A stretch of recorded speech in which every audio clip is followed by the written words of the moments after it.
How's everybody doing today? All right. All right.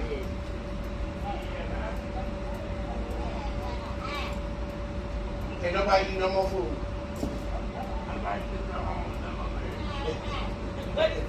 He got to go home anyway.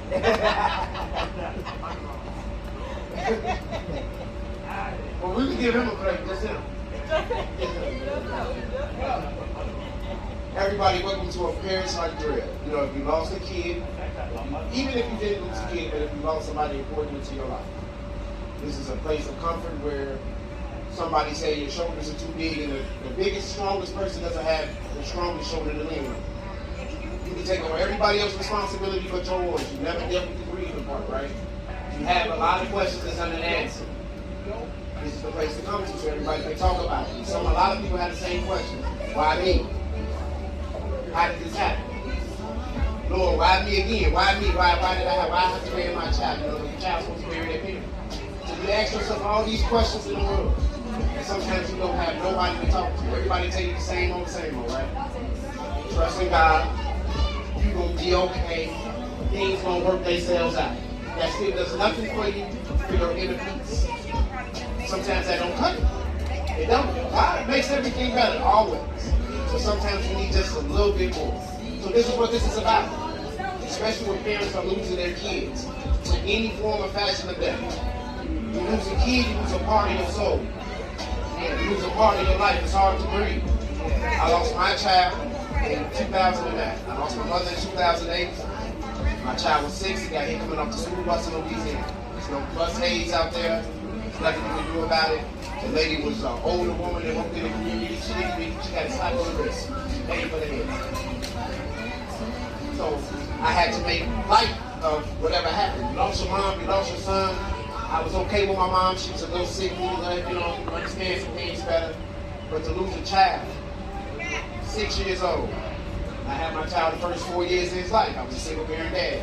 Mom got married. She ran to Louisiana. Okay, we came back and forth. But to hear those words come out your mouth, he gone. They gone. That's nothing you want to hear. Then you know, things start coming in your mind. You're trying to figure it out. You're trying to remember, you know, the good times, the bad times. What could you have done different? Where were you at in that particular time in your life when you couldn't stop? All these questions come to everybody. Nobody never has an answer. I'm not looking for no more answers. I had to grieve and let it go. It's still a part of me. I have good days and bad days. I have good years and bad years. But I healed from it.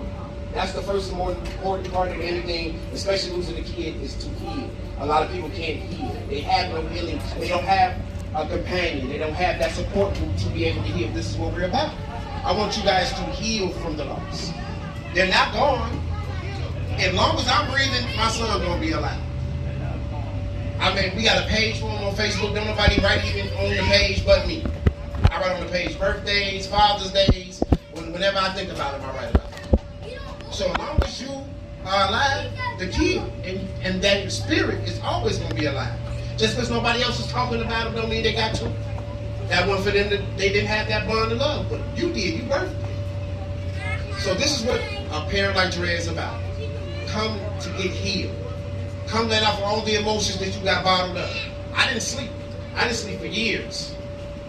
Be afraid to answer the phone at night time. You don't want nobody calling your phone after 12 o'clock at night. You know, when you get a phone call at 12, 2 o'clock in the morning, ain't nothing good. That's what my mother told me. You better call home before 11. Let me know you staying out late. Don't call me at no 2 in the morning. Because, you know, usually the police call at 2 in the morning. Something bad didn't happen at 2 in the morning. So, again, 2 in the morning, I'm up. I ain't got no business doing nothing. I'm just up all night. You're trying to still remember the when, whys, and wheres. You're doing your man one. I got tired of it. My wife, that man, she been dealt with a lot. She's been with me losing a parent, then losing my only child, and it wasn't her child.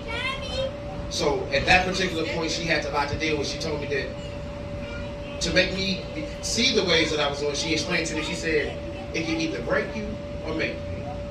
But you can't bring everybody down with you. If you yourself choose to be how you been, if you're, depressed, whatever that is, you can't make it nobody else's fault and tell people they're not riding with you when it's on you. She made me understand that very well. She said, because this is not you.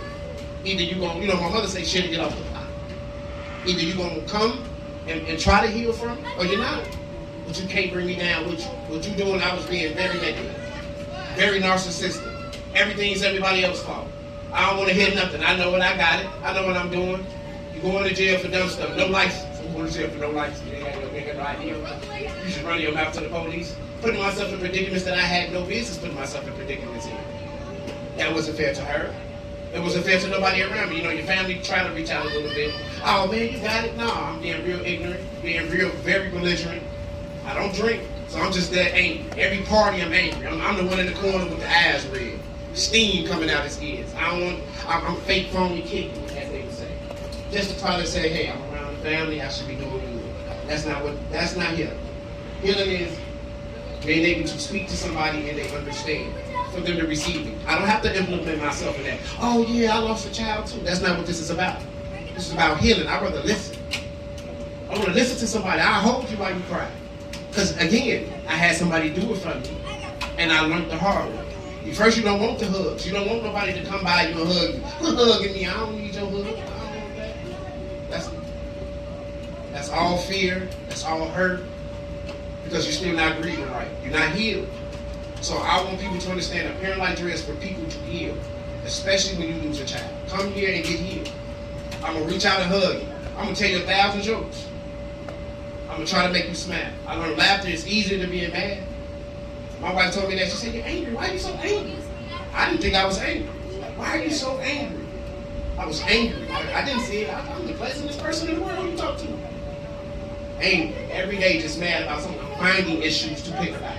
I didn't breathe right. I didn't heal. One day I finally realized I broke down, felt like a weight was lifted off my shoulders. I could breathe again. It was bad. It was to the point of, you know, not a live or die situation, but am I gonna survive a situation? I'm gonna be just like the rest of everybody else. I'm out here, I'm working whatever job I can find. I'm just being that guy. I'm survive to amount to something. And that's the worst thing you can do, especially when you lose a kid. So a parent like Dre is here to help everybody. I want anybody that lost a family member, parent, anything, especially a child, come get healed. I talk to you for hours. I don't got nothing to do. I got you to see my little babies in I got 3 wives. With one wife. With one wife came 2 more. Please come talk to me. I talk to babies all day long. Come talk to me. I talk to anybody every day. But this is what this is about. And love. People, fail to realize love goes a long way. And I don't mean just conditional love, that unconditional love. You have genuine care and love for somebody. That's what it's about. People come to give you a fake hug and a fake kiss.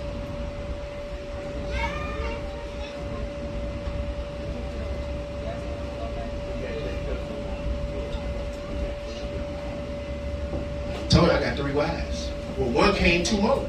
It wasn't supposed to happen. So after I lost my son, my wife stuck around, I don't know why. I got married at the courthouse. I woke up one day and was like, hey, the certificate for the expire again. This is second. It's for the expire again. You want to go in and do it? She was like, sure. So we woke up on Saturday morning, we went to go do it. I was more ready than she was. He asked me, you say that the judge said all the things. I've got tears in my eyes. I'm ready, yes. He asked her, she started blinking. This is the wrong time to start blinking and second guessing yourself if you love me or not. We had made it all the way downtown. I got to know something. So she said yes. So with me understanding that if somebody can love me unconditional like that, the only thing I can do is I owe my life a lifetime of my sorries and I love you. So I choose to be happy. I choose to heal. I choose to better myself every day. Because she makes me comfortable enough to do that. Again, a lot of people do not have that type of love and comfort around me. It don't have to come from a wife or a husband. It can come from a child, a nephew. Hey, I just want to hang with you every day. Don't take that for granted. Because if you take that for granted, you're not going to heal. You're pushing people away again. This is the wrong thing. I push people away and she's still married. So you see, I'm stuck. I can't go nowhere. This is it for me. So I choose to be happy. I don't have to, I'm not here because it's conditional. My kids love me unconditionally. My daughter tells me, Dad, you forgot my food. It's okay, I still love you. Okay, thank you. But it's still unconditional love. I smile every day. I have no worries. And even after losing my son, I wasn't supposed to have kids. My wife was told she could never have kids. So you lose your son in 2009, 2015, She gets pregnant once. We say, hey, that was a fluke. 6 weeks miscarriage. She gets pregnant again, right back. I have to hold the baby in 5 months because the bag busted. So I have to hold the baby till it stopped breathing. And this is my second go around.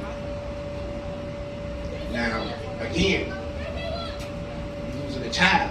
You have to name the child. You have to bury the child. They give you all the things at the hospital because you actually gave birth to the child.